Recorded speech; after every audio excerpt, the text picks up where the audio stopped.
যে সকল বৌদিমণি, কাকিমা, জেঠিমা, মাসিমা, মায়েদের হাতের তালি দিতে অসুবিধে হচ্ছে, টেনশন নেওয়ার কোনো কারণ নেই। আপনার সামনে যিনি বসে আছেন তার পিঠে চাপড়ি লিয়া। না না, এগুলো আমরা হাতের তালি বলে বলে আবার এইটা আবার হাসার কি আছে বৌদি, আরো হাসাটা কি বলবো, অনেক কথা আপনাদের কাছে রয়েছে আর হবেও, সবাইকে নিয়ে অনুষ্ঠান। তবে প্রথমে একটু জিজ্ঞেস করে নিই, এই টাক নিয়ে কোনো টেনশন আছে নাকি? নেই তো? কেন টেনশন থাকবে, একটা টাক নিয়ে কেন টেনশন? আর ঘটনাটা হচ্ছে দাদা, এবছর আনন্দের খবর আছে, কোনো টেনশন নেই। তাহলে বলবেন শম্ভুদা টাকের আবার আনন্দ? একটা কথা বললেই আপনারা বুঝতে পারবেন। আচ্ছা বলুন তো, এই টাক মাথায় যদি উকুন ঘুরে, ওটা একটা হাসের কথা এলা, তা মাথায় উকু ঘুরবে নাকি ক্যালেন পাড়ে উকু ঘুরবে? আচ্ছা, এই টাক মাথায় যদি উকুন ঘুরে দেখলে কি মনে হবে? মনে হবে যেন ফাঁকা মাঠে কেউ টোটো চালানো প্র্যাকটিস করছে। সে টোটো চালাকার যাই হোক, আগে দেখুন যে আমি কত বড় কপাল করে পৃথিবীতে জন্মগ্রহণ করেছি। আমার নিজের কপাল কত বড় আজ পর্যন্ত আমি নিজেই বুঝতে পারলাম না। তাহলে বলবেন কেন? দাদা, খাবার পরে মুখ ধুতে গিয়ে কপালে জল দিতে গেলে টাকে জল চলে আসে। নিজের কপাল কত বড় আজ পর্যন্ত আমি নিজেই বুঝতে পারলাম না। তবে দাদা, এই পরিষ্কারের জন্য আমার একটা সুবিধা আছে। সুবিধা কি জানেন?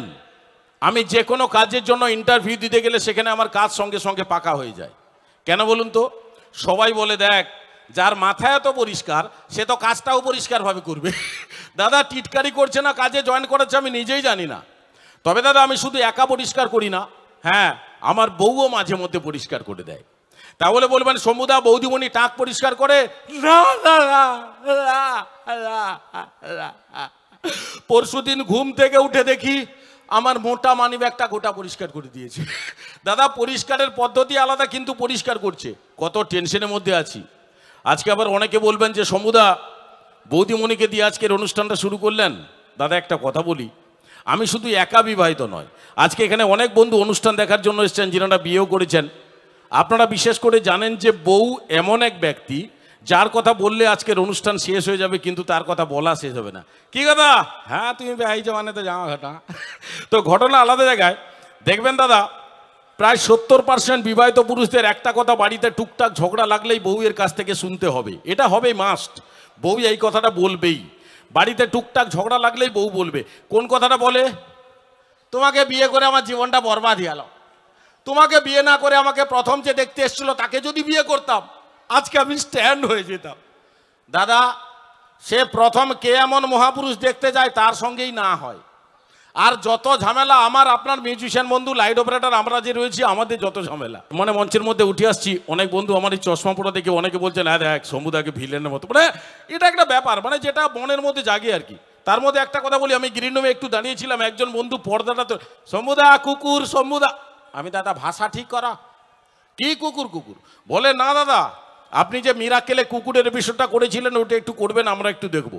আমি বললাম দাদা এটা তো আপনি প্রথম এসে বলতে পারতেন, আপনি প্রথম এসেই বলছেন সমুদা কুকুর সমুদা কুকুর, আমি কি বুঝবো, আপনারাই বলুন। এটা বন্ধুদের রিকোয়েস্ট নয়, এটা আদেশ বলতে পারেন। এবার একটু অনুষ্ঠানে আসি আপনাদের কাছে। আমার মিরাকেলে 3rd এপিসোড আপনাদের কাছে এখন সেই বন্ধুদের এটা রিকোয়েস্ট নয়, বন্ধুদের ভালোবাসা এগুলো মনে করতে পারেন। আর আপনাদের ভালোবাসা না থাকলে আমরা রাত জাগা শিল্পীরা তো কিছুই নয়, আমাদের কোনো গ্যারেন্টি নেই দাদা, বিশ্বাস করুন। আমরা রাত জাগা শিল্পী, আমরা কে কখন কোথায় কিভাবে চলে যাব কোনো গ্যারেন্টি নেই। শুধুমাত্র বেঁচে আছি আপনাদের আশীর্বাদ, আপনাদের ভালোবাসায়। আপনারা না থাকলে আমরা কিছুই নয়, আপনারা পরে পরে বুঝতে পারবেন। তবে একটা কথা বলি, আমাদের যেমন টেনশন রয়েছে, সারা পৃথিবীতে মানুষের তো টেনশন আছে, তার মধ্যে পশুদেরও টেনশন আছে, পশু পাখি তাদেরও টেনশন আছে কিনা বলুন। এখন সেই বন্ধুর কথায় আসছি, আমার মিরাকেলে 3rd এপিসোড কুকুরের এপিসোড, আর সেই কথাটাই বলবো। লক্ষ্য করে দেখবেন সারা পৃথিবীতে যত পশু আছে সব থেকে বেশি টেনশন কিন্তু এই কুকুরের। তাহলে বলবেন কেন? দাদা লক্ষ্য করে দেখবেন একটা কুকুর সকাল থেকে সন্ধ্যে পর্যন্ত কতজনের কাছে মার খাচ্ছে, কত রকমের সব স্টাইলের মার। দাদা কেউ লাঠি দিয়ে, আবার কেউ যেতে যেতে পায়ে, আবার কেউ ডোগা দিয়ে,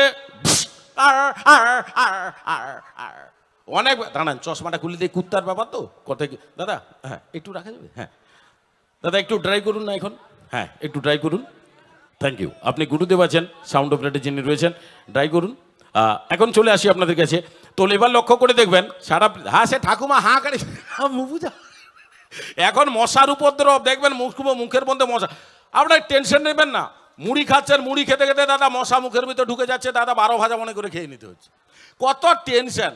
আরে মশার কথা বললে দাদা টেনশন নাকি, দেখবেন দাদা এমন এমন জায়গায় বসে যাবে মারতেও পারবো না, না ওই চোখে বসে গেলে, এ দাদা কত টেনশন। তবু আপনাদের কাছে বলি, সারা পৃথিবীতে যত পশু আছে সব থেকে বেশি টেনশন এই কুকুরের। কেন? এই যে বললাম। আর কুকুরের সব থেকে বেশি টেনশন কখনো জানেন? লক্ষ্য করে দেখবেন এই কুকুরকে যখন হনুমান মারে, তাহলে বলবেন সমুদা কুত্তাকে হনুমান মারে? দাদা মারে মানে স্টাইলে মারে।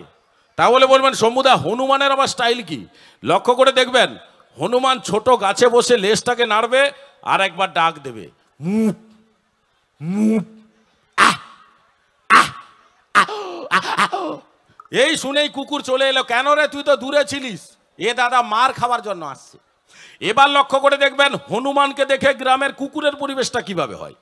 একটা গ্রামে তো অনেক রকমের কুকুর দেখা যায়, তার মধ্যে নেড়ি কুত্তা মার্কেটে বেশি চালু, যেখানে যাবেন পেয়ে যাবেন। এর অভাব নেই দাদা, নেড়ি কুত্তা সব জায়গায় পাইবেন। এর নেড়ি কুত্তার আওয়াজ কিভাবে হনুমানকে দেখে, তার নাম নেড়ি, তার আওয়াজও সেই রকম।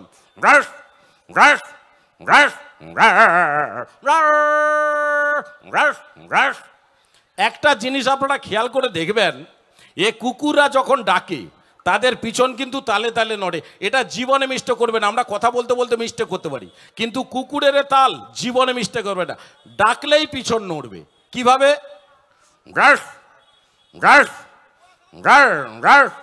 এটা জীবনে মিস্টেক করবে না। আর একটা কুকুর আছে খুব রাগী, মোটা করে রাস্তা টার্নিংয়ে শুয়ে থাকে। আমার বন্ধুরা অনেকে দেখে বলি এটা মনে হয় ভিলেন কুত্তা, বেশ রাগী ঝাঁতোয়া মাতোয়া। তো সেই রাগী কুত্তার আওয়াজটা কিভাবে হচ্ছে হনুমানকে দেখে। রাগী কুত্তা তার আওয়াজ আলাদা, হনুমান আর কুত্তা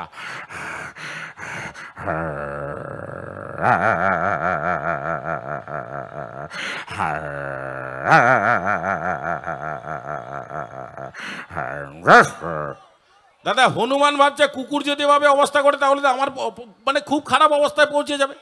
এবার দাদা হনুমান গাছ থেকে লাফ দিয়ে ছুট। এবার হনুমান ছুটা মানে তার পিছনে কুত্তা ছুটবেই, কেউ গতিরোধ করতে পারবে না। এটা একটা তার পূর্বপুরুষের প্রথা আছে, হনুমান ছুটলেই পিছনে কুত্তা ছুটবে।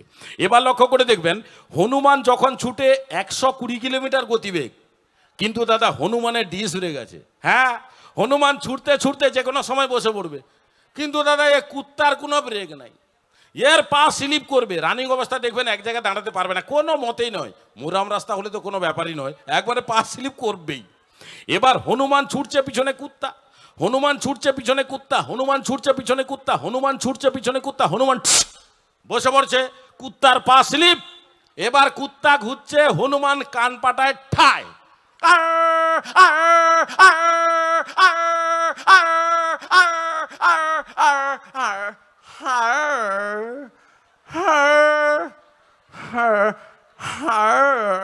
সাত আট পুরুষ সে হনুমানের সঙ্গে দেখা হবে না। ভালো লাগলে কুত্তার জন্য একটু হাতে তালি, এ কুত্তা বলছি কুকুরের এপিসোডের জন্য। তো কখন কি বলতে গিয়ে কখন কি বলে ফেলি।